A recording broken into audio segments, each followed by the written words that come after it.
Bismillahirrahmanirrahim. Assalamualaikum warahmatullahi wabarakatuh. Masih bersama saya Ahdan Haristiawan, dan kali ini saya akan menjawab salah satu pertanyaan mitra melalui WhatsApp ya, yang ditanyakan melalui WhatsApp. Tentang apa pertanyaannya? Pertanyaan Pak Ahdan, bagaimana kira-kira PT BES ini bisa bertahan jangka panjang atau tidak, atau hanya untuk sesaat? Nah, maka saya perlu jawab itu karena pertanyaan serupa mungkin juga dari mitra-mitra yang lain juga ada yang menanyakan. Nah, sebenarnya perusahaan itu untuk tutup itu pasti ada sebabnya. Ya, menurut saya setidaknya ada 5 sebab.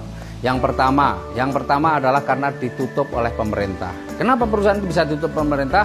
Bisa jadi karena legalitasnya tidak lengkap. Bisa jadi karena produknya ya, itu adalah produk yang dilarang untuk dipasarkan. Nah, banyak nggak yang seperti itu? Wah, kamu banyak sekali. Terutama perusahaan-perusahaan yang money game, yang memang dia didirikan itu tanpa legalitas, karena tidak akan pernah bisa mendapatkan izin dari pemerintah. Money game tidak akan pernah bisa mendapatkan izin. Nah, bagaimana dengan PT BES? Alhamdulillah, PT BES semua legalitasnya sudah lengkap. Bukan hanya yang dari pemerintah, kita juga sudah mendapatkan fatwa halal dari Majelis Ulama Indonesia. Jadi insya Allah PT BES ini aman dari sisi pemerintah dan aman juga dari sisi agama. Itu yang pertama. Kemudian penyebab yang kedua apa? Penyebab yang kedua adalah kalau produknya tidak laku atau sudah tidak diminati. Seperti yang terjadi pada Kodak. Kodak ini dulu penguasa di dunia fotografi. Dia menyiapkan kameranya, dia juga menyiapkan filmnya. Didirikan sejak tahun 1888 oleh George Eastman. Tapi 2009 dia bangkrut. Kenapa? Karena mulai 2009 masyarakat sudah banyak yang berganti dengan teknologi digital. Sementara Kodak tidak berubah. Kodak tidak mengembangkannya di industri digitalnya. Maka masyarakat sudah tidak lagi memerlukan kamera-kamera analog yang diproduksi oleh Kodak. Akhirnya Kodak bangkrut. Nah, bagaimana dengan produk PT BES? Wah, produk PT BES berbeda. Produk PT BES justru saat ini sedang booming-boomingnya. Bukan hanya di negara kita, bukan hanya di dalam negeri, bahkan sampai ke mancanegara, ke negara-negara lain, bukan hanya di Asia Tenggara, bahkan sampai di seluruh dunia. Kita sudah ada, produk kita ini sudah ada di Saudi, di Mesir, di Filipina, bahkan di Amerika, ya, di samping tentunya di negara tetangga kita, Brunei, Malaysia itu sedang booming. Jadi kalau bicara masalah kemungkinan kedua, waduh, ini kayak masih panjang. Apalagi ya, kita juga produk kita bukan hanya satu macam, produk kita bermacam-macam. Ini ada eco farming yang juga luar biasa, izinnya sudah keluar dan ini sudah diuji coba di berbagai jenis tanaman, juga hasilnya dahsyat luar biasa. Ya, kemudian kemungkinan perusahaan ditutup yang ketiga apa? Kalau dia kalah bersaing. Produknya mungkin masih diminati, tetapi karena tidak mampu bersaing dengan perusahaan-perusahaan yang lain, ya bisa jadi dia tutup. Contohnya apa? Contohnya Nokia. Dulu Nokia itu penguasa di dalam bidang telekomunikasi. Hampir semua handphone orang-orang pada pakai Nokia. Tapi kemana Nokia sekarang? Bukannya masyarakat sudah tidak minat lagi dengan telekomunikasi, masih berminat.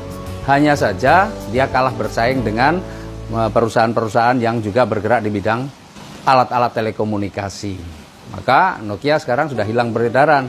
Dan banyak juga sih sebenarnya, bukan hanya di telekomunikasi, di dunia industri elektronik juga sama. Toshiba sekarang sudah hengkang dari Indonesia, sudah nggak ada lagi. Kita sekarang cari televisi merek Toshiba, sudah nggak nemu lagi yang baru. Kita cari laptop merek Toshiba, sudah nggak nemu lagi yang baru. Panasonic juga demikian. Ya, kenapa? Karena kalah bersaing dengan industri-industri elektronik yang lain. Ya, nah PT BES bagaimana? Wah, PT BES sekarang ini masih market leader, dan sekali lagi perusahaan kita ini mengeluarkan produk-produk yang unik dan berkualitas. Insya Allah ini produk-produk kita ini sangat sanggup untuk bersaing dengan produk-produk sejenis yang lain. Ya, itu yang ketiga. Kemudian yang keempat, mismanagement. Bisa jadi perusahaannya produknya bagus, produknya masih laku, tetapi tetap bangkrut. Kenapa? Ya karena ada mismanagement. Ya, seperti yang terjadi di Indonesia ini juga ada ya, yang sekarang ini sedang hangat, perusahaan asuransi. Kalau itu bukan perusahaan BUMN, perusahaan pemerintah, saya yakin ini perusahaan akan bangkrut. Ya. Kenapa? Bukan karena insuran itu sudah tidak diminati, bukan. Tetapi karena terjadi mismanagement. Sehingga mengakibatkan kerugian besar pada perusahaan yang berpotensi untuk terjadi kebangkrutan, dan kalau itu swasta kemungkinan besar akan tutup. Ya, dan PT BES bagaimana? Owner kita ini bukan orang baru di dunia usaha. Beliau ini orangnya cerdas dan sudah malang melintang di dunia usaha, bahkan sejak umur 25 tahun pun beliau sudah menjadi pengusaha dengan omset ratusan miliar per bulan. Jadi bukan orang baru di dunia usaha, dan beliau ini orang yang cerdas, kreatif, inovatif. Terbukti dengan apa? Terbukti dengan selalu meluncurkan produk-produk baru, selalu meluncurkan produk-produk yang berkualitas. Nah, mudah-mudahan dengan kecerdasan beliau, dengan inovatif beliau, dengan pengalaman beliau di dalam dunia usaha, mismanagement insya Allah tidak akan terjadi. Kemudian yang kelima, yang terakhir, penyebab perusahaan itu tutup apa? Kalau terjadi force majeure. Force majeure contohnya apa? Ada bencana alam, terjadi peperangan, bisa jadi itulah yang menyebabkan perusahaan akhirnya tutup, tidak bertahan. Atau mungkin juga ini bisa kita masukkan kategori force majeure apa? Ketika keluar kebijakan pemerintah yang melarang atau melarang satu komoditas tertentu.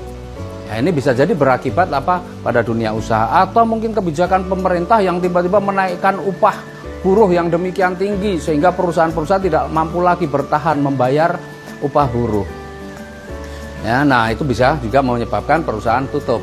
Nah, insya Allah ini wallahu alam, kita nggak tahu, tapi kita doakan sama-sama mudah-mudahan PT BES tetap bertahan, tetap jaya, dan memberikan manfaat untuk semakin banyak umat, dan PT BES mudah-mudahan menjadi perusahaan yang kelasnya bukan hanya kelas nasional, dan insya Allah PT BES menjadi perusahaan kelasnya kelas internasional. Nah, jadi ini adalah jawaban saya. Insya Allah Bapak Ibu yang punya pertanyaan sejenis bisa menjadi tenang, bisa menjadi yakin, dan tidak galau. Ya, boleh perusahaan lain pada tutup, tapi insya Allah PT BES tetap akan bertahan, dan insya Allah PT BES tetap jaya. Salam sinergi, go berkah, no riba. Billahi taufik wal hidayah. Assalamualaikum warahmatullahi wabarakatuh.